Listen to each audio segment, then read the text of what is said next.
375 კრედიტორი, თქვენი ფინანსური მხარდამჭერი.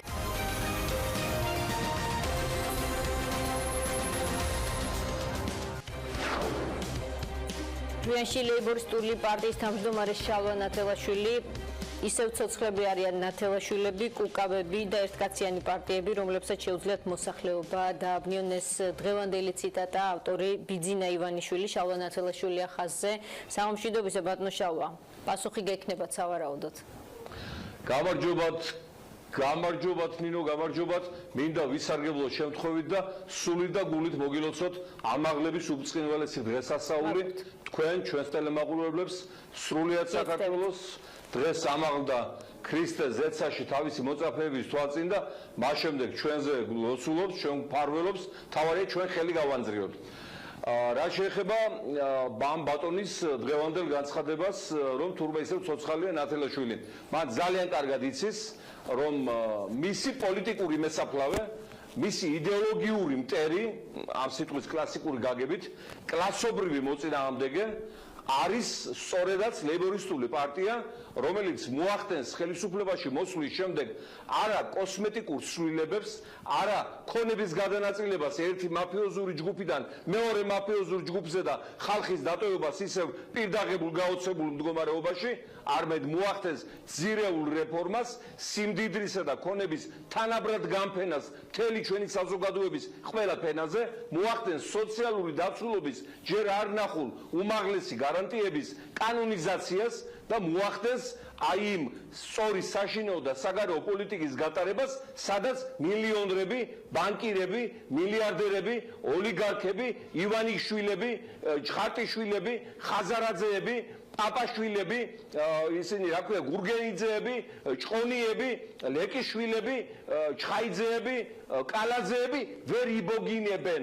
პოლიტიკაში არ იქნებიან, ვერ იქნებიან. ისინი ან შექმნიან სამუშაო ადგილებს, განავითარებენ ბიზნესს, სწორად გადაიხდიან სამართლიან გადასახადებს, გადმოიტანენ ოფშორებში გადამალულ მილიარდებს და ამ საფინანსო სისტემაში დაატრიალებენ ქვეყნის მასშტაბით, ან სწავლენ ციხეში და ჩამოერთმევათ იმ ტყუილებით, სიცრუით, დანაშაულებრივი გზით, პოლიტიკური ძალაუფლებით, წართმეული ძალაუფლება, ქონება და სიმდიდრე. კონკრეტული გვარები, ესენი წარმატებული ადამიანები არიან, თავისი კონკრეტული აქტივობებით, ქმედებებით, საქმიანობით. ნინო, წარმატება ბანდიტობა, ბიუჯეტიდან წაგლეჯა, ხალხის აი ამ მდგომარეობაში ჩაგდება, საკუთარი სასახლებისა და ვილების სეიშელზე განლაგება და აი აქ გამოდის რომ თქვენ ბიზნესმენების წინააღმდეგი ხართ, თქვენ სიმდიდრის წინააღმდეგი ხართ, თქვენ გამდიდრების წინააღმდეგი ხართ, თქვენ ბიზნესის წინააღმდეგი ხართ. აი რა უნდა, რა გზავნილი უნდა მიიღოს თქვენგან ახლა მან ვისაც უნდა გამდიდრება, რატომ უნდა მოხდეს? ლაპარაკობთ. მოხუჭი ხომ და გქონდეთ საერთოდ. მე შეხმაში ვლაპარაკობ და ზანცუდად ისმის. ამით არც თქვენი იმიჯი იწევდა, არც ჩემი იმიჯი იწევდა. ამიტომ კითხვები მაქვს და როგორ დაუთმე სააკაშვილს და აუცილებლად სხვა სისულელები მკითხე კიდევ. აი ხა არ ჩერდები ისევ, აბა რა გინდა, რაც მეკითხებით რა. სისულე ბატონო შალვა, მე ძალიან კორექტულად ვცდილობ თქვენთან ვიურთიერთო და თქვენობითი ფორმითაც მოგმართავ თამდე ასევე ჩემთან კორექტული არ ყოფილხართ მას შემდეგ რაც ჟურნალისტიკას შემოდგით ფეხი, მაგრამ რას გულისხმობთ არაკორექტულობაში ბატონო შალვა? შეკითხვების დასმას გულისხმობთ არაკორექტულობაში? მე ბუნებრივია, იმიტომ გიწევთ რომ შეკითხვები დაგისვამთ.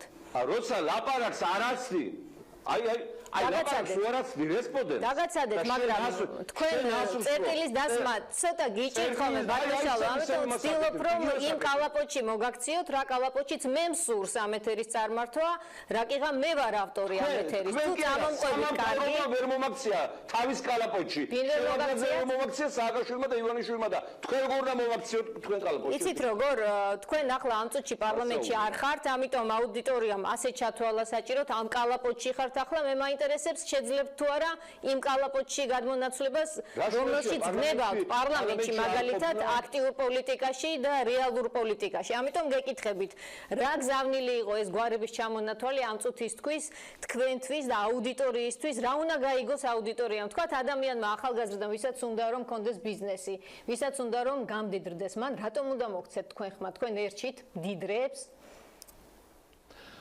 აი ახალგაზრდა, ვისაც უნდა რომ კონდეს ბიზნესი და იმ ახალგაზრდას რომ არ აძლევს საშუალებას ბიზნესის განვითარებისა მსხვილი პოლიტიკური მონოპოლიები, იგივე ოქროაშვილები, ოქრიაშვილები ფარმაცევტულ ბიზნესს ასხედან არც ეუბნები და არც ერთ ახალდამწყე ბიზნესებს არ უშვებენ იქ ახლოს, იგივე ტოფაძეები და ღორმუცელები და ტყემალაძეები, რომლებმაც მოახდინეს ლუდის და ღვინის და თემ სუბუქი კვების მრეწველობის ბიზნესის მონოპოლიზაცია და ახალს არავის არ ახარებენ, იმიტომ რომ პოლიტიკური ძალაუფლება უყრიათ ხელს და რაც არ უნდა ნიჭიერი ბიზნესმენი გამოდგეს, მას არ მისცემენ გახანების საშუალებას. იგივე ბანკირები, რომლებიც ჩვენი ანაბრების წაღებით გადაიქცნენ მილიონერება და იგივე ბიძინა ივანიშვილი, რომელმაც თავისი მოღვაწეობა დაიწყო თაღლითობით, სისხლიანი ბიზნესით, დაიწყო იცით რით? ქწანისის რაიონში შეპირდა ხალხს კორპუსის აშენებას და გადაყარა 200 კორპუსის მესაკუთრე, დღესაც არ გაუსტუმრებენ მათთვის ფული. აი იქიდან დაიწყო ეს ბიზნესი. აი ამ კატეგორიის ბიზნესმენები, რომლებსაც აი ისევ არ მომთავრობინებთ აზრს. ამ კატეგორიის ბიზნესმენები, როდესაც მოდიან პოლიტიკაში ნინო, ისინი ცდილობენ რომ აღარ განვითარდეს ეს ბიზნესი, არ შეივსოს ახალი ძალებით, დარჩეთ მათ და მათი ოჯახის წევრებს და მათი პარტიისა და ხროვის წარმომადგენლებს სრული მონოპოლია ნებისმიერ სფეროზე ბიზნესისა და ამის შემდეგ იწყება ქვეყანაში უკვე სტაგნაცია, ამის შემდეგ იწყება სამუშაო ადგილების გაუქმება და მოსპობა, ამის შემდეგ იწყება ნებისმიერ ქვეყანაში მოსახლეობის მიგრაცია უცხოეთში და სოფლების და ქალაქების დაცლა, ამის შემდეგ იწყება ის საშინელი დეპრესია, ის საშინელი უმუშევრობა, სიღატაკე, ამის შემდეგ ხდება მოსახლეობა ბანკების მევალე, ვალაუვალი მევალეები ხდებიან, ამის შემდეგ ხდება უკვე სიცოცხლე, ტრაგედია, აი, როდესაც თანაბარი საშუალება ექნება ყველა ბიზნესმენს მუშაობისა და მოღვაწეობისათვის, როდესაც ზოგიერთი ბიზნესმენი პარლამენტში არ იჯდება და თვითონ არ მიიღებს თავის სასარგებლო კანონებს, რომ სხვა ვერავინ იმ დარგში ვერ გაიხარებს, არა? როდესაც კანონს მიიღებენ პოლიტიკოსები, პოლიტიკური ძალები, ბიზნესთან არ დაკავშირებული, მაშინ აყოლდება ბიზნესი, მაშინ გაივსება ჩვენი ბიუჯეტი. როდესაც ივანიშვილი ვეღაცა გვართმევს ბოტანიკურ ბაღს, ახლა მამთავრებინებთ ასე შეუჯამებლად, როცა ივანიშვილი ვეღაცა გვართმევს ბოტანიკურ ბაღებს თბილისში და ბათუმში, როცა კითხვა მაქვს ბატონშალო, მადლობთ რომ მისმენთ. მე მაინტერესებს რომ მიხვდეს აუდიტორია, აი თქვენ ძალიან ბევრი გვარი ჩამოთვალეთ, იმისი ვისაც არ მიგაჩნიათ რომ მათი წარმატების ფინალია, ვთქვათ ის ბიზნესი, რაც აქვთ და ის სიმდიდრე. მე მაინტერესებს ვინ არის თქვენთვის წარმატებული ბიზნესმენი საქართველოში, აი ასეთების სია თუ გაქვთ? ჩემთვის წარმატებული ბიზნესმენი საქართველოში არის აი ის ქალბატონი, რომელიც მიდის დილით 6 საათზე ბაზარში, ჯდება იმ დაღში, სადაც ქარი უბერავს ზევიდან და ქვევიდან, ყინვაში, სიცივეში, ყიდის პროდუქციას, იხდის გადასახადს ბიუჯეტში, უხდის ფულს თავის მუცელ გასიებულ ბაზრის დირექტორს და იმავდროულად ოჯახსაც არჩენს და უზრდის მამულს შვილებს. ჩემთვის სამაგალითოა და სათაყვანოა ბიზნესმენი, რომელმაც თავისი შრომით, თავისი რუდუნებით გახსნა წარმოება დაასაქმა 5 კაცი, 3 კაცი, 100 კაცი, იმადროულად 1, 2, 3 გვარი მაინც შეგიძლიათ გითხრათ ასეთი ბიუჯეტიდან. ასეთი ძალიან ბევრია. აი გვარი შეგიძლიათ თქვენ ხომ ხალხთან ხშირად გაქვთ ურთიერთობა სავარაუდოდ? როგორ? თქვენ ხომ ხალხთან ხშირად გაქვთ სავარაუდოდ ურთიერთობა, პარტიასაც ასეთი იდეა აქვს. აი 1-2 გვარი შეგიძლიათ მითხრათ ასეთი წარმატებული ქალბატონის, ვინც სამწუთში თქვენ გიყურებთ, თქვათ, დაბრუნდა ლილოდან და ჩართო ტელევიზორი დახვდით თქვენ, რომ დაგიჯეროთ. ერთი გვარი გაქვთ სამაგალითო? მე რო იმათი გვარები გითხრათ, ნინო, ხო ხედავ რომ ივანიშვილი უკვე გამოვარდა ბუნაგიდან, აი რო გამოვარდება ინარვისთეში დათვი ბუნაგიდან უდროო დროს, ისია გამოვარდნილი გარეთ და გაიძახის რომ გინდა თუ არა, ეხლა მე უნდა ჩაუანალიზო ხალხს სიმართლეო, თორემ აი ამ გაჭირვების პირობებშიო, რის გამოც მისი ტყუილი დაპირებების შედეგად ჩავარდნენო, ის უფასო ფული რო წყალმა წაიღო, ის პენსიების გაზრდა რო წყალმა წაიღო, ის სამუშაო ადგილები რო ქარმა წაიღო, ის დაბალპროცენტიანი მილიონიანი უფასო ფულები ბანკიდან რომ გამოდგა ბლეფი, აი ამის გამო ხალხი ძალიან გაჭირვებულიო და შეიძლებაო ნათელაშვილს გაყვესო და მას დაუჯეროსო და ამიტომ მე უნდა განვანათლო ის ხალხიო და ეს მარტო განვანათლებლად კი არ დადის ხალხში. ამის სპეცსამსახურები იმავდროულად აშინებენ პარტიულ აქტივისტებს, ეძებენ იმ ფენებს, რომელსაც შეიძლება სიმპათია კონდეს პოლიტიკურ პარტიებთან, ან დააფინანსოს პოლიტიკური პარტია, ეძებენ რომ დაიჭირონ, რეპრესია მოუწყონ, დააწიოკონ. აგერ მაგალითად ჩვენი რაიონის ერთ-ერთი კოორდინატორი 2 დღის წინ წავიდა თანამდებობიდან, იმიტომ რომ მუშაობს მერიის კეთილმოწყობის სამსახურში, რაღაც რიგი თანამდებობაზე და უშიშროების სიებში მოხვდა. უშიშროების სიებში იყო როგორც ლეიბორისტების კოორდინატორი და უთხრეს ბატონო ან წამოდი იმ თანამდებობიდან, ან დარჩი ამ სამუშაოზე, ან სამსახურიდან წადიო. მოვიდა კაცი ძალიან უხერხულ მდგომარეობაში, საკუთარი უსუსურობით მეც ძალიან ცუდ ხასიათზე დავდექი. შესაბამისად რომელი დაგისახელოთ ახლა გეუბნებით რომ ათეულათასობით ადამიანი დღე და ღამე მუშაობს ბაზრებში, დღე და ღამე დგას ცეხებში, ავტოპროფილაქტიკებში, ავტოსამრეცხაოებში, მაღაზიებში, დღე და ღამე დადიან თურქეთში, დადიან ჩინეთში, დადიან ჰონკონგში, ხელით ჩამოაქვთ, ჩანთებით ჩამოაქვთ პროდუქცია იმისათვის რომ ქვეყნის ეკონომიკა მიცოცხლოს და იმისათვის რომ პულები უხადონ გაბერილ თხემალაძეებს, გაბერილ ივანიშვილებს, გაბერილ თოფაძეებს, გაბერილ კალაძეებს და ამათ რო ჩვენ ყოლიფონ და ყოლიფონ არა იმიტომ რომ მათ აქვთ მორალური უფლება, ნიჭი და უნარი და გამოცდილება და ამისათვის კანონიერი პრეროგატივა, არამედ ერთადერთი მიზეზით რომ მათ იყიდეს დეპუტატის მანდატი, რომ მათ იყიდეს მთავრობის წევრის მანდატი და მათ ეს მდგომარეობა გამოიყენეს უპროტესტად საკუთარი ხალხის წინააღმდეგ. აბა ხო ხედავთ რა თქვა დღეს ივანიშვილმა, არაო მეო არ ვაშენებო ბოტანიკურ ბაღშიო ჰესო, სხვაგან ვაშენებ ჰესებსო, ააშენა ღმერთმა კიდე კარგი აღიარა. რა თქმა უნდა, ჭოროხის ხეობაში აშენებული ათეულობით ჰესი, რამაც გაანადგურეს უნიკალური ხეობა და ამის გამო მას ტრიბუნალი ელოდება პირდები. ეს არის მთლიანად ივანიშვილის საკუთრება. თერგის ხეობაში ჰესების კასკადი, რომელმაც ეს ულამაზესი უნიკალური ხეობა ლამის საგვარტოს და ბევდორაკი ჩამოიშალა და დაბრა მეწყერი ჩამოწვა. ესაც ივანიშვილის საკუთრება. აი ზუსტად ეგუჰესის გაგრძელებაზე ხუდონ ჰესი, რომელსაც თხრიან და უნდათ რომ მთელი სვანეთი გაასახლონ იქიდან, ესაც ივანიშვილის გაკეთებულია. გეუბნებით მე თქვენ შემოძვირფასებო, რომ საქართველოს ასეთი დიდი მტერი არ ყოლია. გარე ავადმყოფობა, აი შავი ჭირო გაჩნდება ეხლა სინგაპურში და თქვა სინგაპურში რა უნდა შავი ჭირი თქვა მოზამბიკში თუ მოგადიშოში, ეს სუდია, მაგრამ ის გარეთ არის. პირდაპირ ჩვენს ქვეყანაში გაჩნდა შავი ჭირი. ბატონო, რამდენი დეპუტატი შეხვდათ ოპტიმალურ შემთხვევაში, საუკეთესო შემთხვევაში? ეს არის სახადი, რომელიც უნდა მოვიცილო და რის გამოც რის გარშემოც უნდა მოკლე პასუხი თუ შეიძლება. მაგ პროგრამა მაქსიმუმი რა არის რეალიზმის ფარგლებში? მოდი ერთად გავიაროთ რომ მე მოკლედ ვილაპარაკო ხოლმე და თქვენ მოკლედ კითხოთ რაღაცა კურსები რა ნინო რა. ერთხელ ხო გავიგრო რამდენიც შეხვათ ეგ კითხე ხო და რაღაცა ჭირო იმის დაკომენტარება იქით. ნუ ახლა ჩვენ არ გასმასებელს აგირჩევთ. ჩვენ შევართ უმრავლესობით.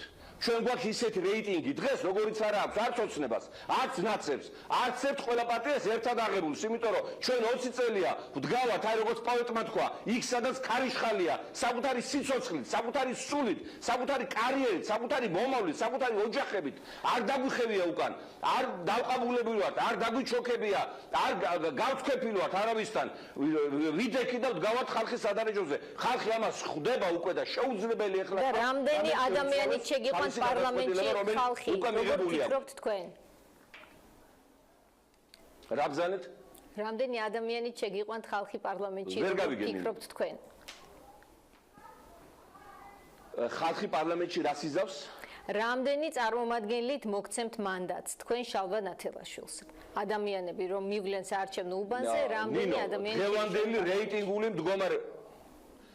დღევანდელი რეიტინგული მდგომარეობით ლეიბორისტულ პარტიას აქვს 51%-ზე მეტი რეიტინგი იმ კატეგორიაში, ვინც აპირებს არჩევნებზე მოსვლას. ეს ნიშნავს იმას, რომ 95 დეპუტატს გაიყვანს არა ბანდიტი, გადამგდები და ყაჩაღი ივანიშვილი, არამედ 95 დეპუტატს შეიძლება მეც გავიყვანთ ჩვენ. აი ეს არის დღევანდელი რეალობა, მაგრამ ნახეთ ყველაფერს აკეთებს იმისათვის, რომ ჩაგვბლოკოს თუ გახსოვთ 2011 წელს როცა გამოვიდა ბიძინა ივანიშვილი პოლიტიკურ ასპარეზზე, პირველივე წერილი ეძღვნებოდა არა სააკაშვილის კრიტიკას, არამედ შალვა-ნათელაშვილის და ლეიბორისტულ პარტიას. ჩვენი ატანა არა აქ, იცის რომ ჩვენ იდეოლოგიური კლასობრივი მოწინააღმდეგეები ვართ, ვერასოდეს ვერ გვიყიდის, ვერასოდეს ვერ გვათქმევინებს ვარ ჩვენს პრინციპებზე. არასოდეს არ მივცემთ ჩვენ იმ სიმდიდრეს, რაც დაითრია და რაც დაათრევინა მას შევარდნაძემ და სააკაშვილმა იმის გამო ფულს გადაუგდებდა ხოლმე. იცის რომ ჩვენთან ამგვარი კომპრომისები ერისხარჯზე არ გამოვარდა, ამიტომ ეხლა ისევ გამოვარდა გარეთ და ისევ ჩვენი დაიწყო, ისევ ჩემი დაიწყო. ძალიან კარგია რომ ისტორიამ მე და ლეიბორისტულ პარტიას დაგვაკისრა ივანიშვილის მესაფლავეობა და ამ მოვალეობას წარმატებით შევასრულებთ და იმ ქვასეც მე გამოუთვლი პოლიტიკურ სასაფლაოზე და დავაწერ იმას რა სიტყვებიც უკვე ერის გულში იმას გადავიტანები იმაზე. ეხლა რა შეეხება ნინოს გამოსვლას, ნინო ბურჯანაძის ხალბატონ ნინო ბურჯანაძის გამოსვლას იმ საკითხზე რაც მოხდა 1 წუთი თუ შეიძლება. დიახბრძანეთ. მოხდა უპრეცედენტო რამ ივანიშვილი სარამხანის მონაწილე პოლიტიკურმა პარტიებმა, რომლებმაც ეს 4 წელი გააკეთეს მილიონები პირდაპირ გაგებით, რომლებსაც ეძინათ პარლამენტში, ხვრინავდნენ და თვლებდნენ და აკეთებდნენ კიდევ დამატებით მილიონებს, რომლებსაც მე ამოხრა პატრონმა პანჩური, არ როგორც აი უსაქმურ იმას რომ გააგდებს ოჯახის წევრს, მამა, დედა თუ ბებია და ეთქვის რომ წადი შენი თავი შენ შეენახეო, ამოხრა პანჩური პატრონმა და გამოყარა გარეთ ეს რესპუბლიკელებია თუ ფორუმია თუ ვინც არის აიღეს და ჩვენი დრო გადაინაწილეს სარეკლამო დრო ზუსტადაც ლეიბორისტული პარტიის ხალბატონ ნინო ბურჯანაძის და პატრიოტთა ალიანსის სარეკლამო დრო გაინაწილეს და ასეთი პოლიტიკური მეკობრეობა უპრეცედენტოა პოლიტიკის ისტორიაში. თვითონ პოლიტიკოსები არ კადრულებენ ასეთ რამე რომ შესთავაზოს ნებისმიერმა ხელისუფლებამ და ესაც ძალიან ძვირი დაუჯდება მათ პატრონს ივანიშვილს და თვითონ ამ პარტიებსაც კიდევ აჩვენებ მე ერთი სეის როგორ უნდა ესეთი ხაჩაღობა და მეკობრეობა ლიდერი მიხეილ მაჭავარიენგველის, მადლობა შალვა-ნათელაშვილს, მადლობა მიხეილ ხაომშვიდობისა, მადლობა გადაცემაში მონაწილეობისთვის. გამოვიდა ისე რომ